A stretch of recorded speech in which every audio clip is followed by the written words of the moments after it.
Proverbs. The book of Proverbs, chapter 11. Proverbs chapter 11.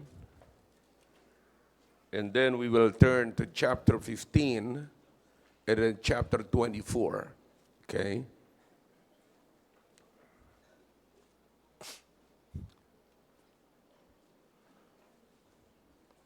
All right? Chapter 11. Are you with me?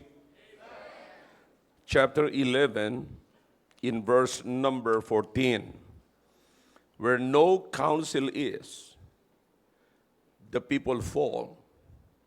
But in the multitude of counselors, there is safety.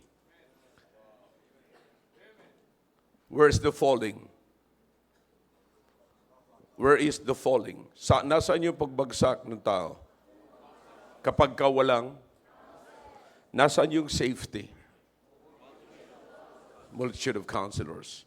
All right, let's go to chapter. Tandaan niyo po yan. Okay, so if you have your marker, mark it. Okay, para lagi niyo pong nakikita po yan. Or let's go to chapter 15. Chapter 15.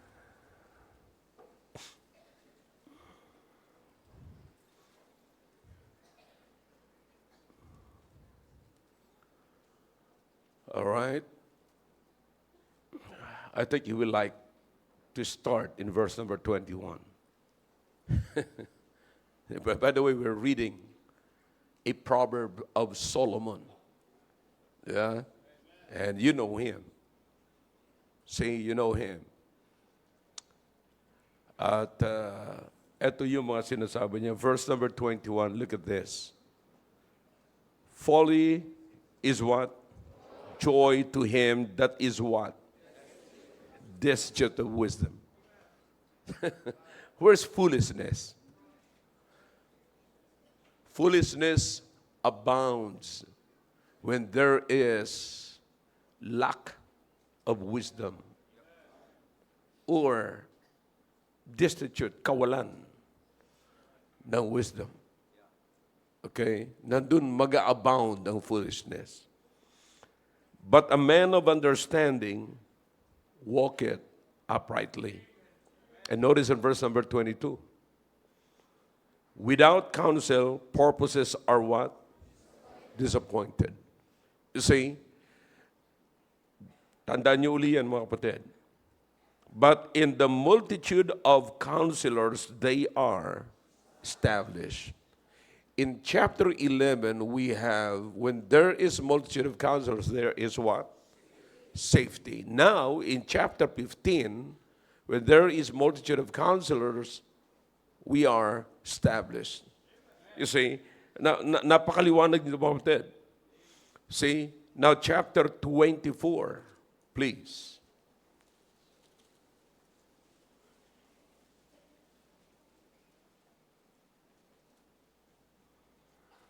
Chapter 24, look in verse number 5.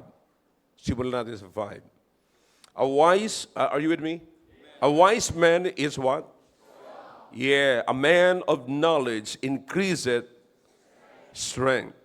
6. For by wise counsel thou shalt make thy war. And in multitude of counselors there is safety. Okay? So, ngayon, ipapakita natin ang kahalagahan ng counsel. And what is really the counsel here that Solomon was referring to? Alin po yun? Okay? Tayo sandaling manalangin. Dakilang Diyos, marami pong salamat sa inyong salita, mga salita niyo po na binasa po namin. Many times we've been reading these passages, Panginoon, without focusing on it. Kaya hindi po namin nabibigyan ng halaga sa aming pamamaraan sa buhay po namin. Nawa po sa gabing ito ay malaman po namin at ito po ay bigyan namin ng pansin at pahalagahan po namin ang mga taong ginagamit nyo na magbibigay po sa amin ng counsel. Please, O God, in Jesus' name, Amen. All right, thank you. You may be seated in the presence of our God.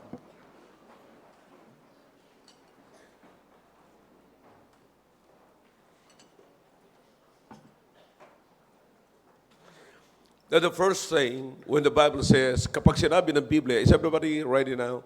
Everybody pay attention, mga kapatid. See, alam niyo naman na napakahalaga ng introduction because that's, I want you to understand the context before you understand the content. Mahirap mo nawaan yung content without understanding the context. Okay? Now, alam naman po natin na ito ay sulat ni Solomon. In fact, if you want to understand the purpose of this, let's go back to chapter 1 of the book of Proverbs. Okay? The book of Proverbs. Okay? Sabi ng Biblia, the Proverbs of Solomon. Okay? The Proverbs of Solomon, the son of David, king of Israel. To know wisdom and instruction, to perceive the words of understanding. To know is to experience. The word know here is something to do not just by knowledge but by experience. Okay? Now, alam niyo ba mga kapatid, na binabahagi sa atin ni Solomon dito sa kanyang Proverbs ay bagamat ito'y Proverbs, no? Itong Proverbs niya is based on his experience. And you will notice the experience of Solomon is based on the wisdom that God has given him. Based on the wisdom when Solomon practiced and applied the wisdom of God. So, yung kanyang pag-apply yung pag-apply ni Solomon ng wisdom ng Diyos ay ibinabahagi niya sa atin. But not only that, hindi ho nagtapos doon. Ipinapahayag din ni Solomon sa atin, ipinararating sa atin, yung panahon na hindi niya in-apply yung wisdom. And that's something, napakaganda. So these are all written in his Proverbs. Ginawa niya po itong Proverbs, kapatid.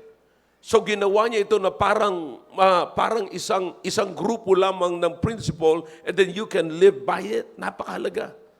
See?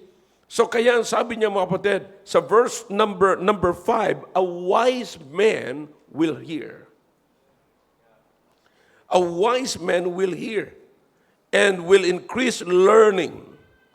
And a man of understanding shall attain unto wise counsel.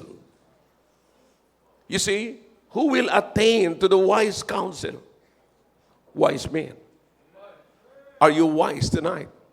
That's the first question. Okay? Now, paano to mga kapatid, itong counsel na ito, paano po ito dinescribe ni Solomon? You see, dinescribe, in fact, sabi rin ni Solomon, mga kapatid, pinahayag po yan sa atin, wisdom is the what? Principal thing. Therefore, what? Get wisdom. If wisdom is the principal thing, therefore get wisdom. So what is this wisdom? Ano po ito mga kapatid? Itong counsel na ito, tinukoy ni Solomon na wisdom. And you understand na para lang makita niyo yung background, kaya kay Solomon, napakarami niyang proverbs about wisdom. And it's almost the whole chapter of the book of Proverbs. Solomon, binabalangkas ni Solomon ang patungkol sa wisdom ng Diyos at ang kapahamakan nung hindi niya ginamit ang wisdom ng Diyos. Okay? I hope you're following me. All right. Now, so here's the thing. Pinakita rin ni Solomon ang kagandahan at kung ano ang narating niya nung siya ay gumamit ng wisdom. Ipinahayag niya kung gaano kahalaga ang wisdom. Okay? Now, let's go to the book of Proverbs, chapter 8. Almost all, lahat po ng chapter 8, ng verse this chapter 8, ay napakahalaga sa pagpapahayag ni Solomon ng wisdom ng Diyos. Okay? Now, you will see, mga kapatid, ang sinasabi ni Solomon mula sa wisdom, na ang sabi niya dyan sa verse number 11, for wisdom, are you with me now? Is better than what? Rubies. And all the things that may be desired are not to be what? Compared to it. Now, what is your desire? Do you desire the things of this world? But if you miss wisdom, you're desiring the wrong thing. Young people, are you listening? Kung kayo ay merong desire, kung kayo ay merong gustong mangyari sa buhay nyo dito sa ibabaw ng mundong ito, na hindi nyo isinasama ang wisdom ng Diyos. Alright? Nagdi-desire kayo na isang bagay na ipapahamak ninyo. You know, the sad thing is this. Ito po yan, makinig po kayo na mabuti. Alam natin merong Diyos at alam natin may salita ng Diyos, pero hindi natin ina-apply yun pagdating ho sa pera. Gusto nating makakuha ng pera, gusto nating akala natin marami tayong pera, maayos ang ating buhay. Listen, kitang-kita po natin ang ebidensya ngayon. Ang daming mararaming pera na hindi pa natin nakita na ganun karami ang pera. Sino sa inyo rito nakakita na ng billion in cash? Wala. Ang nakita lamang po natin honestly ay maleta ng billions. That's the honest truth, di ba? Maleta, pero hindi natin nakita yung cash. Maleta ng billions. Yun ho ang nakita natin. You see? Pero mga kapatid,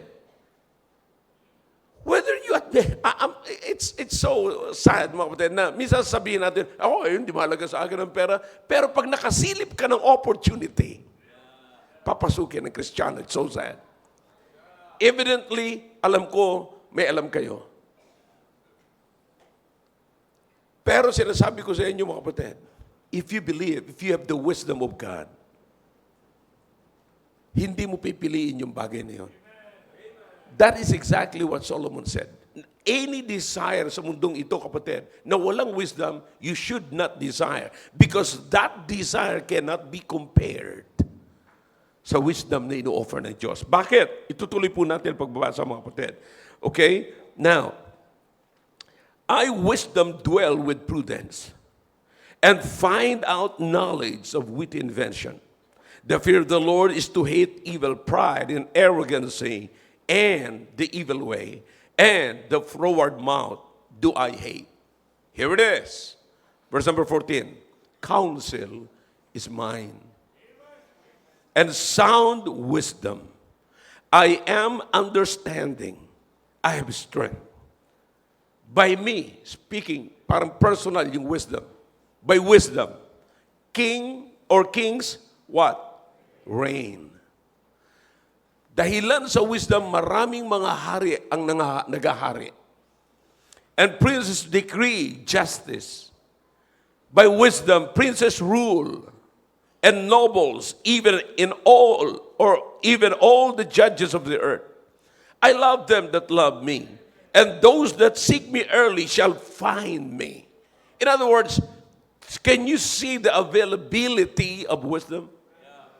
Wisdom is always available. That James said, if you lack it, ask God. Kung wala kang ganyan, then kausapin mo ang Diyos. Humingi ka sa Diyos. Makinig na mabuti. Okay? I love them that love me. And then, those that seek me early shall find it. 18. Riches and honor are what? With me. Yeah, durable riches and righteousness. My fruit is better than gold. Yeah, than fine gold. And my revenue than choice silver.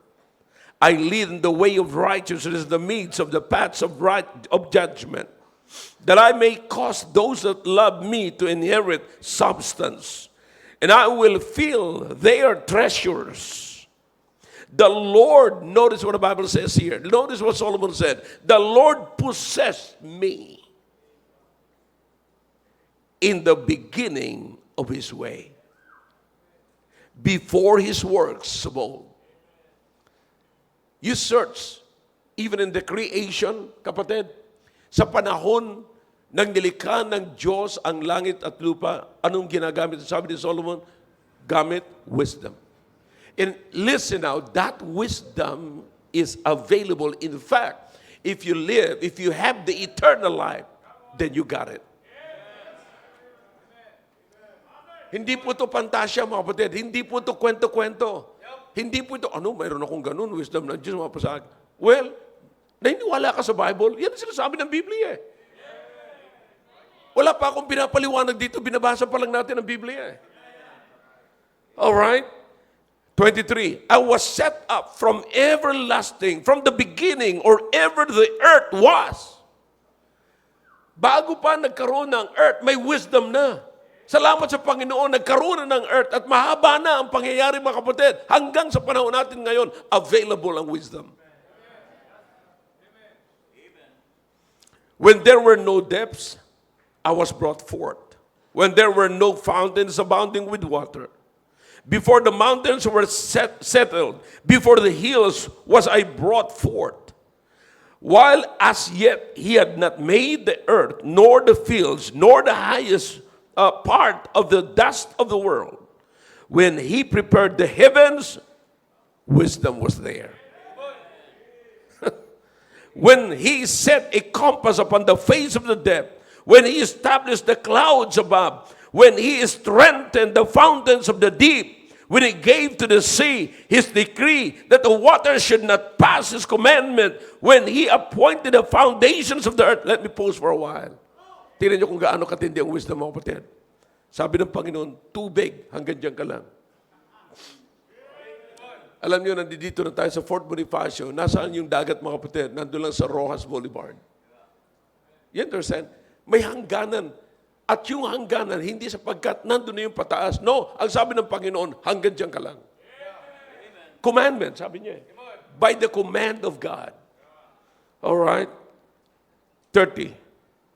Then I was by him, as one brought up with him, and I was daily in his delight, rejoicing always before him, rejoicing in the habitable part of his earth. And my delights were with the sons of men. Now therefore hearken unto me, O ye children, for blessed are they that keep my ways. Hear instruction and be wise, and refuse it not. Why? Because blessed is the man that heareth me, watching daily at my gates, waiting at the posts of my doors. For whoso what? Findeth me, findeth what? Life. If there is wisdom, there is life. Where is life? Nasa wisdom. And shall obtain favor of the Lord. But he that sinneth against me wrongeth his own soul. All they that hate me love death. If you don't love instruction, if you don't love wisdom, you love death. Kaya nagsasabi mga kapatid, sabi nila, wala akong pakialam dyan sa masalita ng Diyos na yan. Wala yan. Maghintay-hintay ka na, malapit ka na sa kamatayan. Now, here it is. This is wisdom. This is how Solomon described wisdom. Kung paano pinaliwanag sa atin ni Solomon yung wisdom, ganito katindi mga kapatid. Naunawaan niyo ba ng mga tao, nagsisikap sila na sila ay makaposisyon na mataas, sila ay magkaroon ng kayamanan. Gusto nila lahat yan mga kapatid, ang pagkakamali nila, kaya nahihirapan ng tao doon sa bagay na yun, sapagkat nilalayo nila ang wisdom ng Diyos. Pero mga kapatid, it is proven. Si Solomon nagsasalita siya, sabi ko sa inyo kanina, ipinapahayag sa atin ni Solomon, ipinapaliwanag niya ang wisdom ayon sa kanyang experience. Hindi pa natin na-experience ni Solomon pagdating sa kayamanan. Na hinahakutan siya ng barko ng mga ginto. So you understand that? Bakit nangyari po yun mga kapatid? Because of wisdom. Lahat sa verse number 8, kapatid, pinapahayag ni Solomon, ito ang magagawa ng wisdom. Ito ang kalagayan ng isang tao na mayroong wisdom ng Diyos. You see that? Now, on the other side naman, ang sabi ni Solomon, yaong ayaw nyo ng wisdom, gusto mo ng kamatayan. Gusto mo ng kamatayan. You see, wala tayong pwede ipagmalaki kay Solomon, mga kapatid. So this is it. This is it. Now, so ito na yun, nakita po natin ang galing kay Solomon. Chapter 1, pinakita ko sa inyo kung gaano kahalaga, anong purpose ng wisdom. Okay, can you still remember? O kinakailan tayo bumalik sa chapter 1? Now, sabi sa chapter 1, kailangan natin yung wisdom. Okay? A wise man will what? Hear.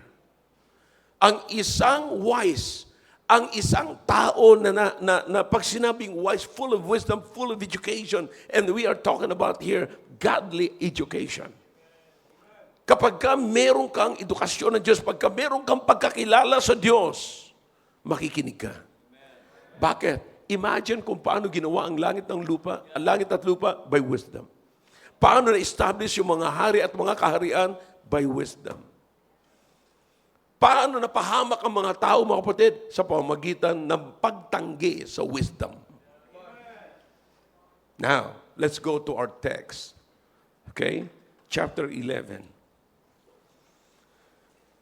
Where no counsel is, the people fall. Where no counsel is, the people fall. Now again, I'm hoping mga kapatid, na pag nakita nyo, alright, so if you have your pen, bilugan nyo yung salitang counsel at sa baba, lagyan nyo ng wisdom. In other words, where no wisdom is.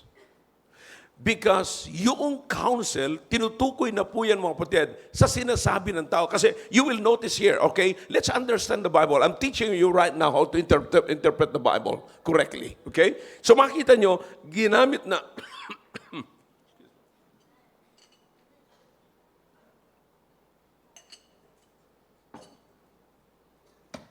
ginamit na yung salitang counsel dito, na may connection sa wisdom.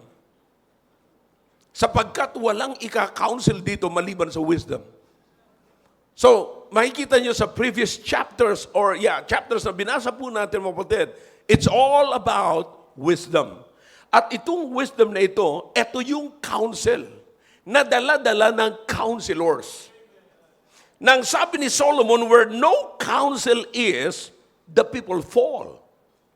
Because, alam mo, sabi ng Biblia, if there's no counsel, you see, yung mga tao, gagawa sila ng akala nilang tama sa kanila.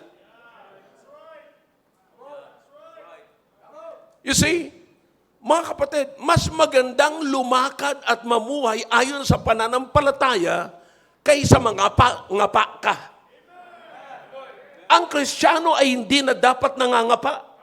Ang Kristiyano ay namumuhay sa pananampalataya. Pag lumalakad tayo, mga kapatid, lumalakad tayo ayon sa pananampalataya. We walk by faith. You see, hindi po tayo nangangapa-ngapa. You see, ang nangangapa-ngapa, mga kapatid, yan yung taong walang counsel. At kapag wala kang counsel, wala kang wisdom. You see, so this is mga kapatid, a given formula. Where there is no what? Come on, talk back to me if you can. Where there is no what? Counsel, people what? What happened to people without a counsel? They what? Fall. Maliwanag. It's a given formula. Given na po ito mga kapatid. You cannot change it. And if you don't want to believe it, all right. Tingnan niyo yung mga taong nagfo-fall, mga kapatid. And some of you here can testify. Sa mga young people pa lamang ngayon, you can testify kailan kayo nag-fall, yung hindi kayo sumunod sa magulang ninyo. Alright? Sabi niya, Pastor, yung magulang ko naman, hindi naman nagbabasa ng Bible. Hindi naman sila pupunta sa church. Wala naman, hindi nga sila niniwala sa Diyos eh. Now, let me show you the difference. Alright, let me pause from here for a while. Alam niyo po nung araw, ang pananampalataya is not heard, but experience.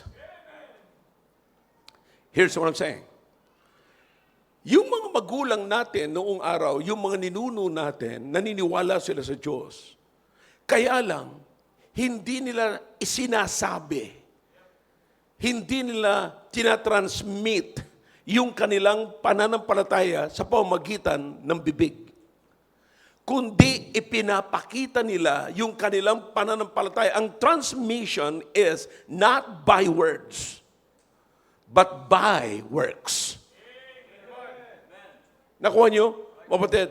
So wala silang narinig, pero meron silang nakita. So you understand? Kaya ang sabi natin, mga kapatid, hindi naman nagbasa.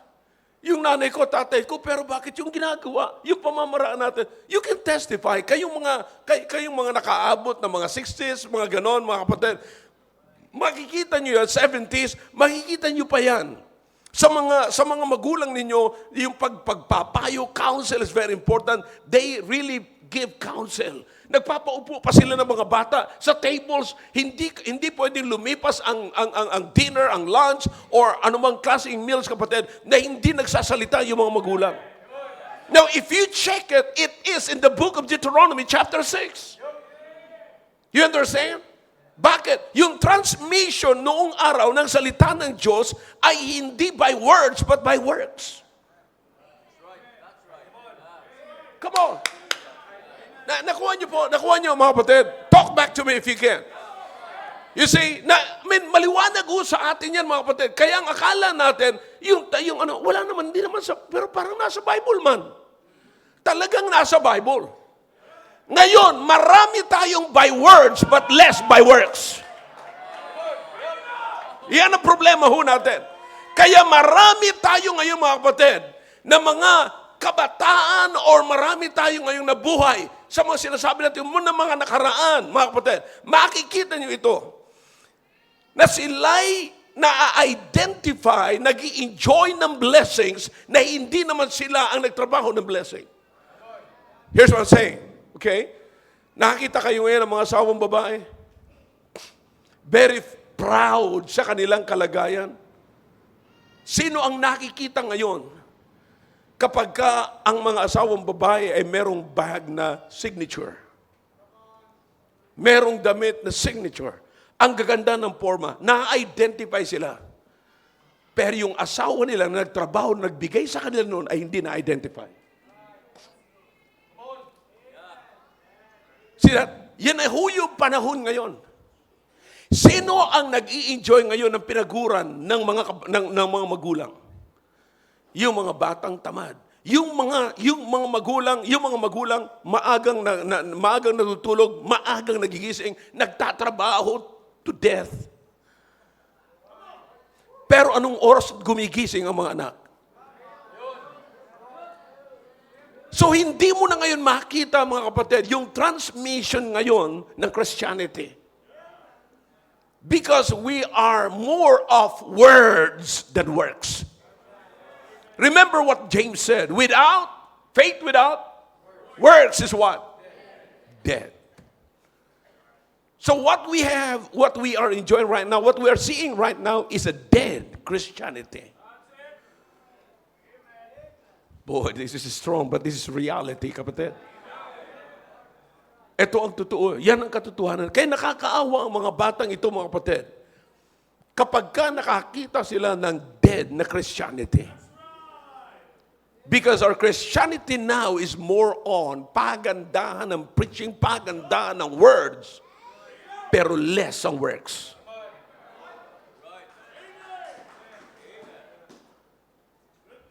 Makakita kayo ng mga Kristiyano na naghahanap ng magaan na trabaho, pero gusto nilang purihin ng Panginoon.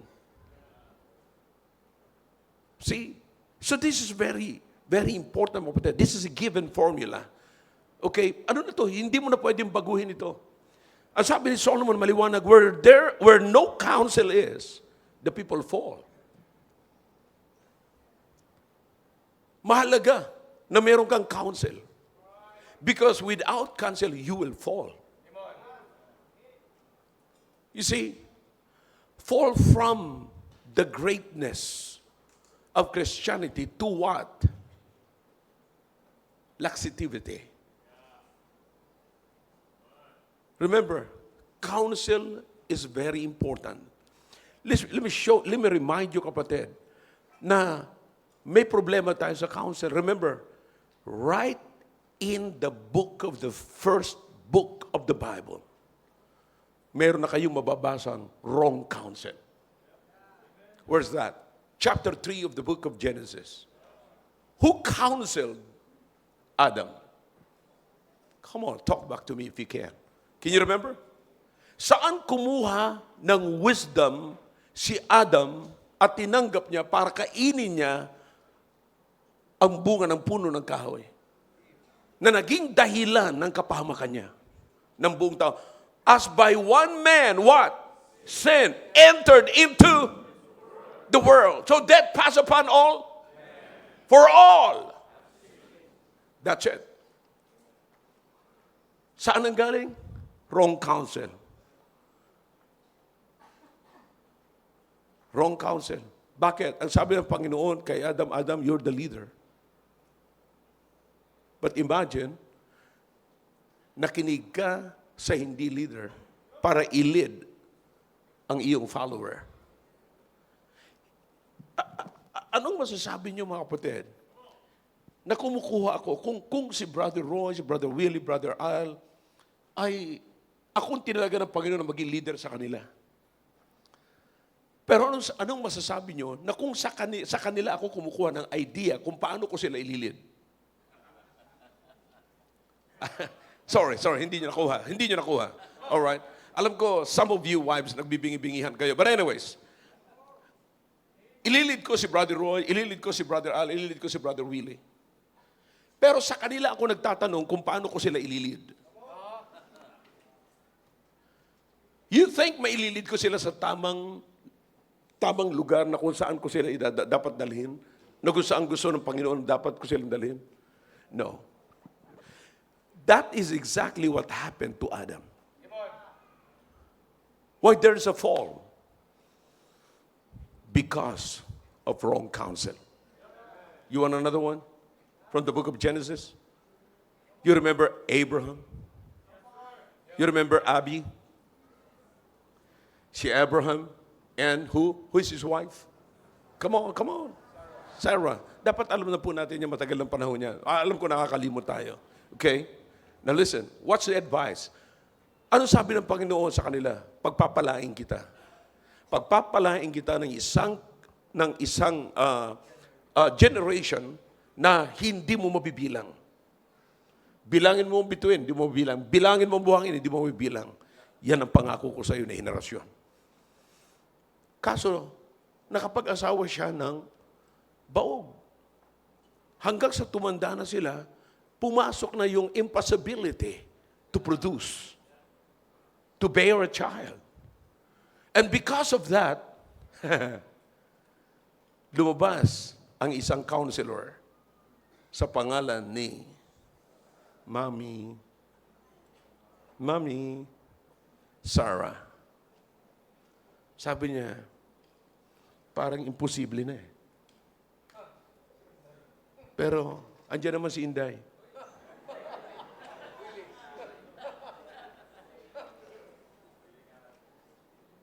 Okay lang sa akin. Ano kaya kung tabihan mo siya?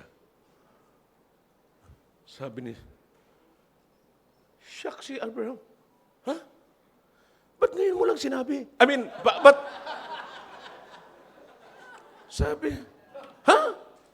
Okay lang sa'yo yan? Okay lang, kasi parang hindi matutuloy yung pangako pagka hindi natin, imagine na nga ko ang Diyos, ang tao ang gumagawa ng paraan, wrong counsel. May pangako ang Diyos ang gagawa ng paraan. Sometimes it seems like impossible to man. But with God, come on, with God, nothing is. Bakit naging imposible yan sila? Wrong counsel. They listen to the wrong counsel. Sa book pa lamang po yan ng Genesis. Let me ask you a question, fathers. Husbands, who is your counselors? Nakakalungkot ngayon, mga kapatid, na maraming Eva at Sarah sa mga tahanan natin. Wrong counsel. Counsel is very important, mga kapatid. I'm talking about right counsel. It must be the counsel. It must be the wisdom. Listen, ang tamang counsel builds, but the wrong counsel destroys. Where is the destruction of the mankind? Wrong counsel.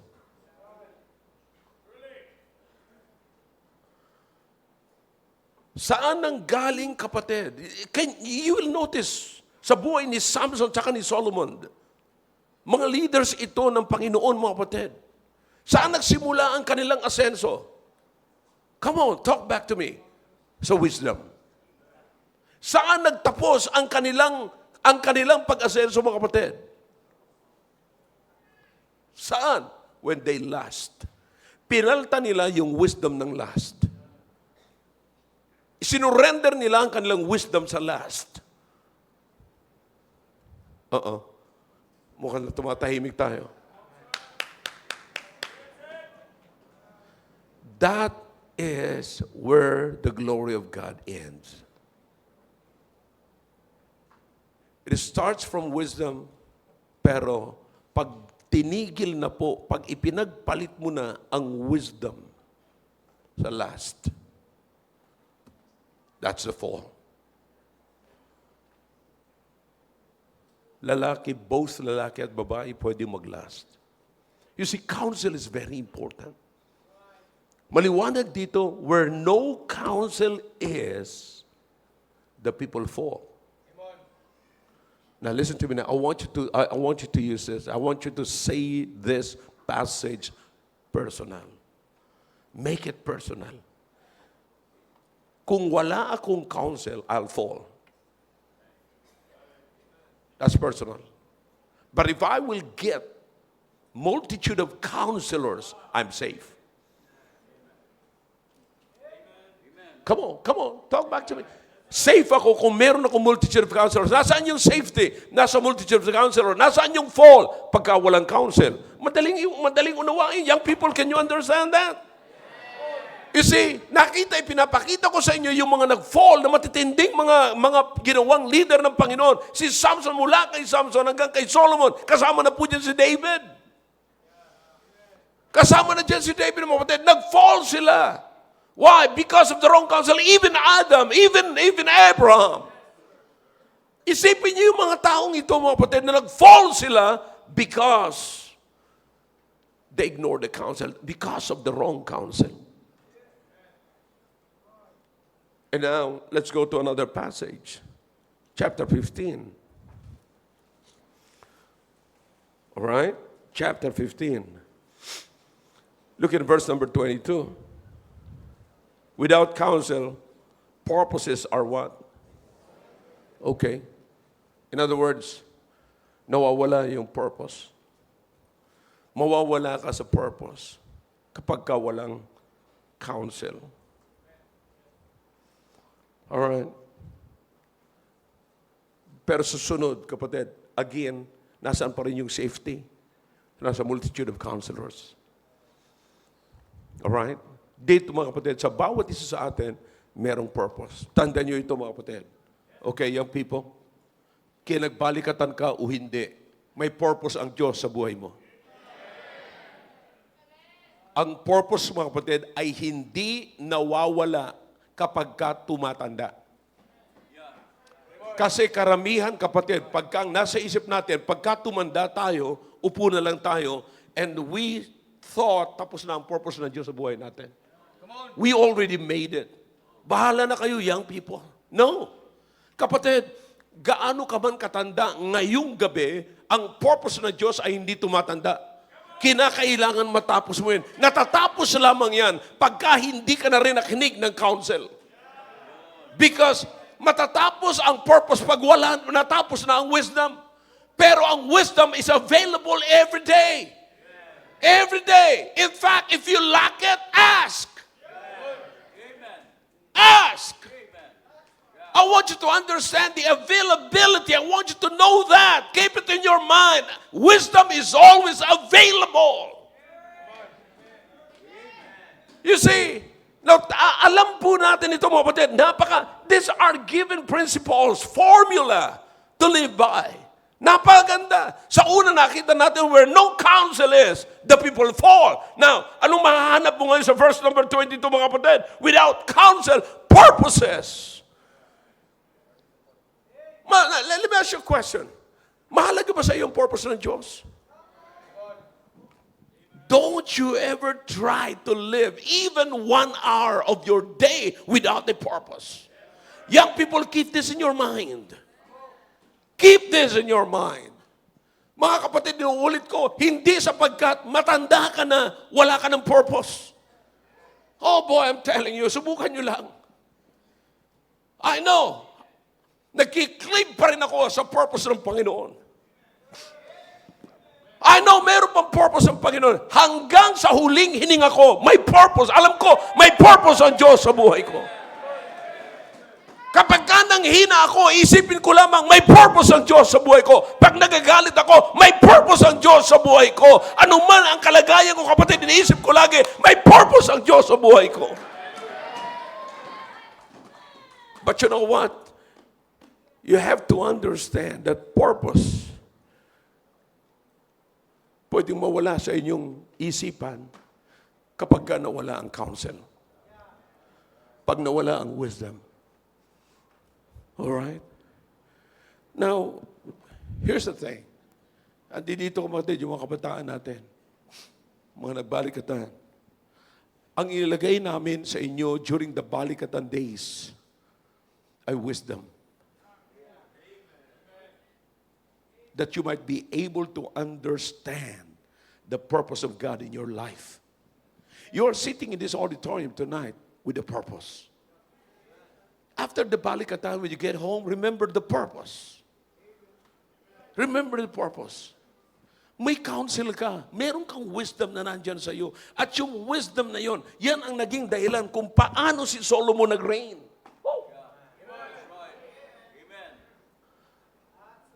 At yung wisdom na yan, hindi mo pwede ipagpalit.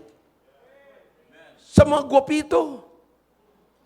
Sa mga mapuporma na akala mo talagang naliligo.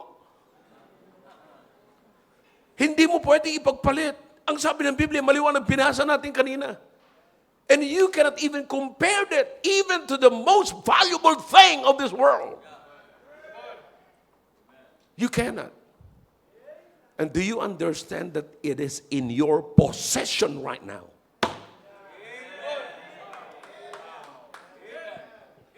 Nasa iyo na yung wisdom na yan. Sapagkat ayaw ng Diyos, madisappoint mo yung purpose niya sa buhay mo. Nais ng Diyos. Just imagine kung ma-accomplish lamang ang purpose ng Diyos sa buhay natin, kapatid. Ano mang kalagayan natin sa buhay. Sa totoo lang, kaya wala tayong nakikitang pag-asenso kasi iniisip natin lahat ng naririnig natin dito parang imposible at hindi natin alam kung saan magsisimula. Alam niyo ba, bilang pastor niyo, iniisip ko lagi yan. Pag nagsalita ako rito ng ganito, ayokong dumating sa inyo na imposibleng mangyari yan sapagkat hindi niyo alam kung saan magsisimula. Kaya sinasabi ko po sa inyo kung saan kayo magsisimula. Ang problema lamang natin, takot tayo magsimula kasi nakabatay pa ang buhay natin sa dating pattern ng buhay natin. But if you will live godly in this world, there is progress. Notice what the Bible says here. You have purpose. Sa una, ano yung given principle? Where no counsel is, there is people what? Say louder. Fall. Now, where there's no counsel, what will happen? Purposes will be what? Disappointed. Let's go to chapter 24. Last. Verse number 6. Okay. Are you enjoying so far? Verse 6. For by wise what? Again. Every time na naririnig yung counsel dito mo, kapatid, it's about the wisdom of God. Wisdom from on high. Good counsel. Not a counsel doon na sinasabi natin sa book of Genesis. Alright? For by wise counsel thou shalt what? Don't try to make a war against the devil without the wisdom of God. Para patunayan ko sa inyo, mga kapatid, napaka-epektibo ito, maging ang Panginoong Kristo, anong sabi niyo, mga kapatid, sa Diablo, nung tinatry siya ng Diablo na siya ay item. Man shall not live by bread alone, but by, that's wisdom. That's wisdom. Man shall not live by bread alone, but by every word that proceeded. That's the wisdom of God. You can defeat the devil. You can overcome it. You can live godly in the midst of this wicked world if you get wisdom. Then the Bible says, make war. Don't even try. You cannot win the battle. Hindi ka mananalo, kapatid. Hindi ka magtatagumpay kung wala ang wisdom ng Diyos. Don't try. Nagpupumiglas ka lamang. Nagpupumilit ka lamang. Pinipilit mo lamang na manalo. Pero hindi ka mananalo kailan pa man kung wala kang wisdom ng Diyos. Kalimutan natin ang pakikipaglaban, mga kapatid, sa job. No? Kalimutan natin ang pamumuhay na isang godling pamumuhay without the counsel. Tingnan niyo mabuti, mga kapatid. For by wise counsel thou shalt what? Make thy war. And in the multitude of counselors, there is safety. Okay? Don't make a war or don't fight a battle without God's wisdom. Amen. Don't fight a battle without the counsel. Here's the last part of this message. Okay? First, pinakita ko po sa inyo kung anong purpose ng wisdom, ng Proverbs. In fact, the Proverbs of Solomon has been approved by God because all His scriptures is given by, say louder, what is inspiration? God is in it and God is for it. Okay?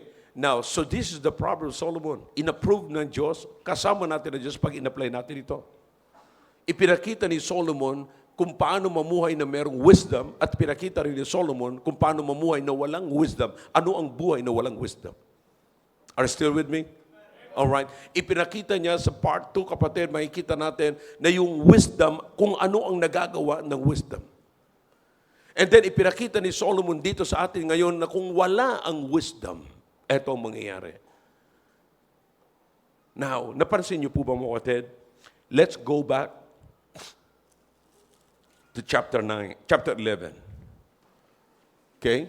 Chapter 11. Tingnan natin kung tinatandaan ninyo. Sabi ng Biblia, where no counsel is, the people what? Fall. But, you see that? You understand? Pinaliwanag ko na po sa inyo salitang but. Nagbabaliwala yan sa unang statement at ang mananaig pa rin is after the word but. Okay, what is the sentence, the phrase after the word but? In the multitude of counselors, there is safety. So, baliwala yung unang statement. All right, let's go to the second one. Chapter 15, mga kapatid. Chapter 15, in verse number 22. Without counsel, what? Now, in other words, listen. Everybody heads up. Everybody look at this way. Sa una, where no counsel, people what? Fall. Given yan, sigurado yan, kapatid, na mangyayari yan. Now, sa pangalawang statement din sa verse number 22 of chapter 15, without counsel, purposes are what? Sure din po ito. Pero ano ang karugtong uli? But in the multitude of counsels, they are established. The purpose is established.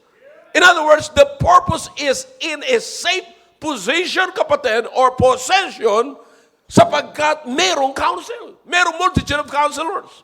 So again, the essence, the applications, the message is, lahat po ito, mula sa chapter 11, in verse number 14, we have, well, there is multitude of counselors, there is safety. Same thing in chapter 15. Where there is multitude of counselors, there is safety, because the purpose is established.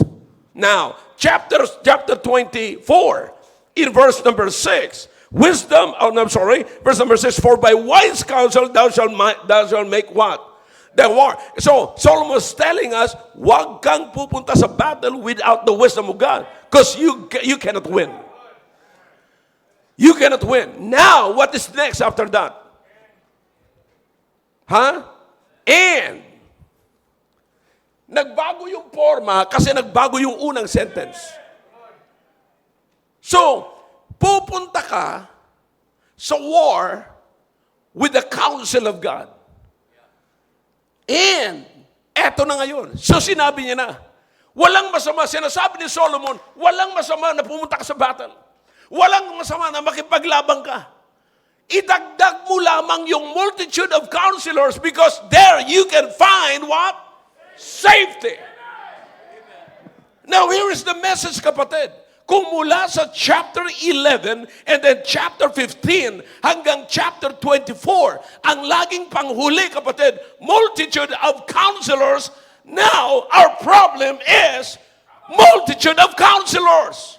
Tanong ko ngayong gabi, saan makakahanap ang mga young ladies nito at sa mga young men nito ng multitude of counselors? Nasaan ang safety nila, mga kapatid? Mga magulang, nasaan ang safety ng ating mga anak? Nasaan ang safety natin bilang mga magulang, bilang pamilya? Nasaan ang safety natin? Sa multitude of counselors. Pero sino yung multitude of counselors? Samantalang merong binanggit dito, kapatid. From the very beginning, chapter 3 ng book of Genesis. We have two groups of people there. Adam and Eve, Sarah and Abraham. Na parehas si Adam at saka si Abraham nakatanggap ng wrong counsel. Kapatid, listen now. Kailangan natin ng godly counselors. Magandang pakinggan yung psychology, pero kapatid, wala nang tatalo sa theology. Magandang pakinggan yung psychology. Pero the best counselor is from theology. You understand? Now listen to me now. Nakikita niyo ba, young people, kung nasaan ang hope ninyo?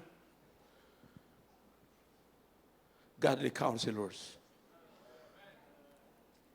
Sapagkat pag nagkaroon kayo ng wrong counselors, there's no safety. God's purpose in your life cannot be established. Parents, let me talk to you. How about desiring to be a godly counsel or counselors to your children?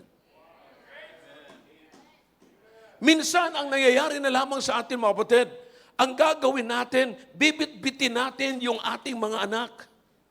Papunta sa church. Bakit?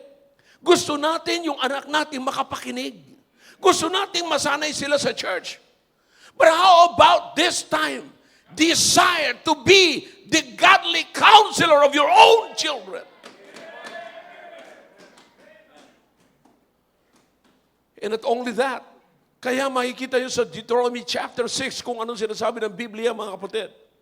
Kung anong encouragement ni Moses sa mga magulang. Tayo mismo una, mga magulang, ang dapat mapuno ng salita ng Diyos. Pero ang nakakalungkot ngayon, mga kapatid, kung meron mang mga tamad sa pakikinig ng salita ng Diyos, kung meron mang natutulog during the preaching, yan yung mga dapat mag-counsel sa kanilang mga anak. Pero saan mo kukunin yung counsel kung wala kang napapakinggan salita ng Diyos? Saan mo kukunin yun? Saan mo kukunin yung wisdom if you're not reading your Bible? Kaya encouragement ko sa mga ushers and security last night, makinig kayo, basahin niyo ang salita ng Diyos. And what is your thought doon sa binasa ninyo? Just say it. Explain it. Maganda na dadalhin nyo sa simbahan ng inyong mga anak, pero hindi dapat mag-i-stop doon. Sapagkat ang bawat isa sa atin ay dapat maging counselor ng ating mga anak. Another one. Not just desire to be a godly counsel for your children, but also a godly counselor to our young people. That way, we cannot abuse our young people. Yung mga kabataan na ito, mga kapatid, nangangailangan ito ng counsel. Yung mga kabataan ito, kapatid, kayang ligawin ito ng mundo. Kayang kunin ang attention nila. You see, nauunawaan po natin, mga kapatid. Nakakalungkot, makakakita kayo ng mga magulang, mga tatay, na nagbubuhay pambuhay binata na akala mo wala silang anak. If you are a father now, you should father your children. If you are a mother now, you should mother your children. Mother, keep this in your mind. You are a mother and you are not a model. Dress yourself rightly. Act your age. I said, act your age. Nakakalungkot, mga kapatid, kayo mga kabataan, itong mga kabataan, nakikita niyo po ang problema nila. Na pagka pumunta kayo sa profile nila, sa Facebook nila, anong makikita mo? Kala mo nagmamarket sila. Anong mga pictures ang nilalagay niyo doon sa inyong mga profile? Lahat ay seductive. They will fall. Why? Because there's no counsel. The purpose of God has been disappointed or nakikita niyo mga kapatid na nawawala, hindi na ipagpapatuloy. Not only that, they cannot fight the battle of this world. They cannot stand against the wiles of the devil. Why? Because they don't have the right counsels. Yan ang problema natin. Wala silang tamang counsels. Wala silang tamang pumapasok sa lang isipan. Kapatid, as I see it right now, okay? Let us avail ourselves. Let us make ourselves available to counsel these young people. I said right counsel. I said right counsel. You're missing the point. I said right counsel. Parents, right counsels. Brethren, right counsel. Alam niyo kung bakit pinaulit-ulit ko to? Sapagkat mismong nakakalungkot, sa bahay natin ang naririnig ng anak natin, sama ng loob. Wrong counsel. Tinuturo natin sa mga anak natin yung dapat kapuutan nila. Kaya ilan ngayon, mga kapatid, sa mga kabataan na nandito ngayon, namumuhay sa puot. Wrong counsel.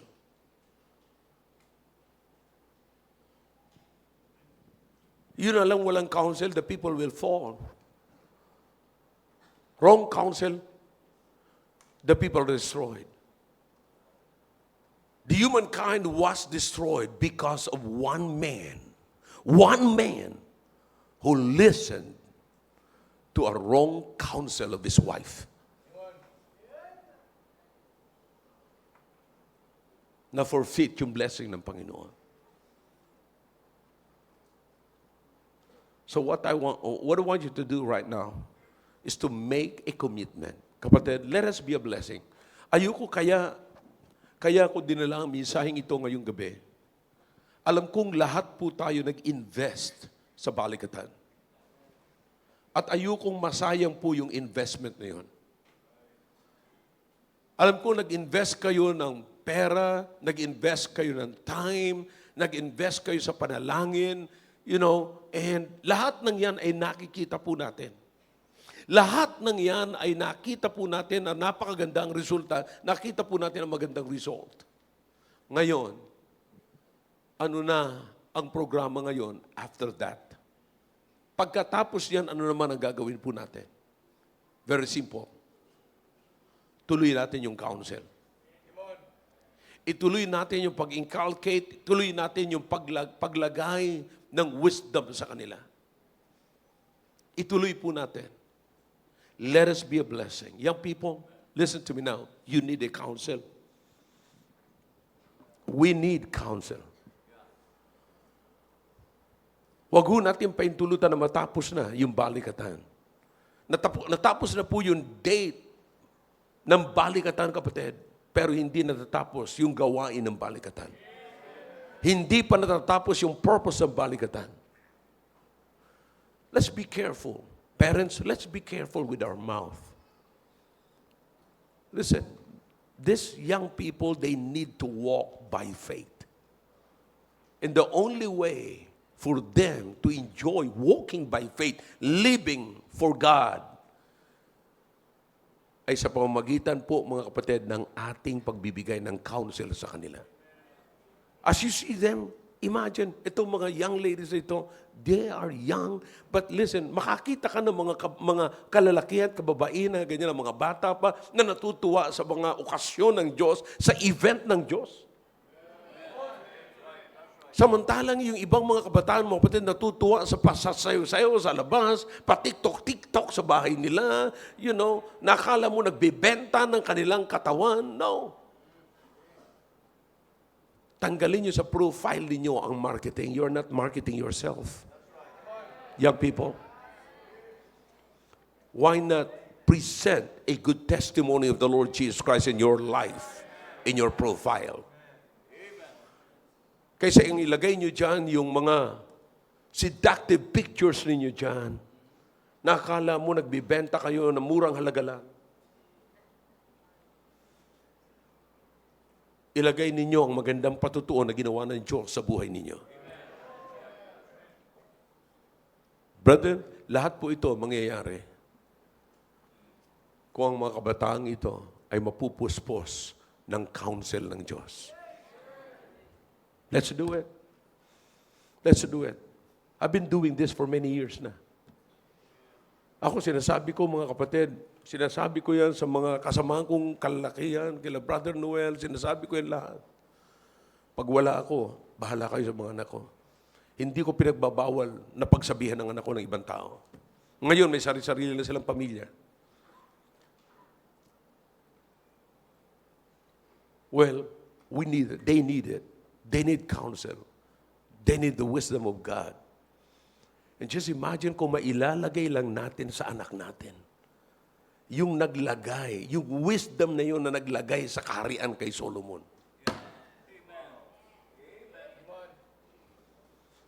Oh, man. Do you believe the Bible? Approved by God. Sana po, maunawaan po natin kung gaano kahalaga ito ngayon. Hindi pa natatapos, young ladies, young men, lahat na nagbalikatan, would you please stand? Kung hindi man kayo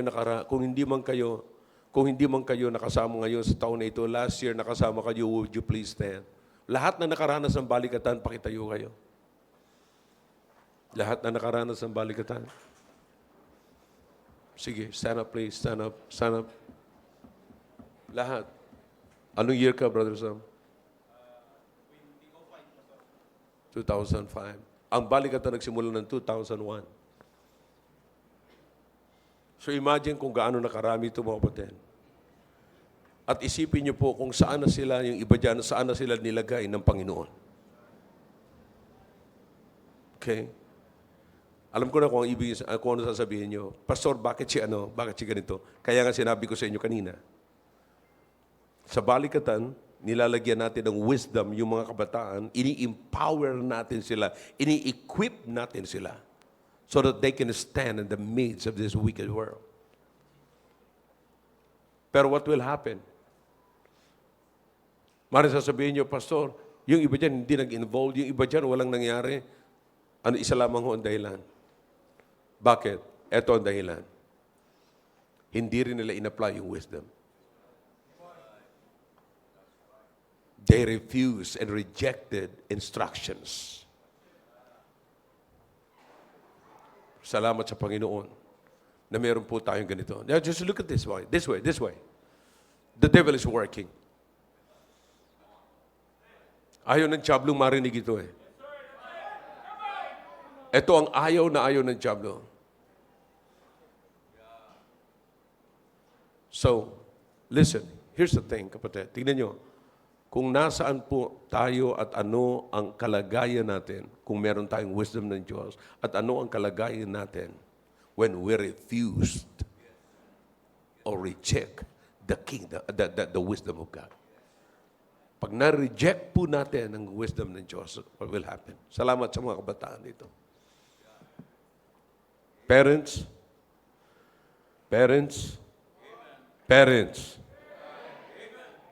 will you commit yourself na magpapatuloy tayo na magbigay ng counsel sa mga kabataan ito? Hindi lamang po sa ating pamilya, kundi sa mga kabataan ito. At kayo mga nakaranas ng balikatan, alam niyo kung anong kinarga ng balikatan sa mind ninyo. Will you also make yourself available to impart that wisdom to other young people? Will you commit yourself? Then let's do it. Come on, everyone stand, please, everyone stand. Let's make a commitment. Let's come to the altar. Let's make a commitment to God that we want to be a godly counselor to our young people, not just for our family, kundi sa ating mga young people. Let's do it. Let's come to the Lord. Let's be a blessing. Let us all be a blessing. Desire to be a blessing to our young people. Dakilang Diyos, salamat po sa ginawa niyo po sa aming kalagitnaan. Pagpalain niyo po ngayon ang mga anak niyo ito. Nakakausapin po at magkukommit po sila ng kanilang time, ng kanilang sarili. Una sa lahat, pupunuin po namin ang aming sarili ng wisdom po ninyo. And we will make ourselves available to be one of the multitude of counselors so that our young people will be safe and can be trusted, oh God, with your blessings. Bless your people as they come. As they make a commitment, oh God, bless your people.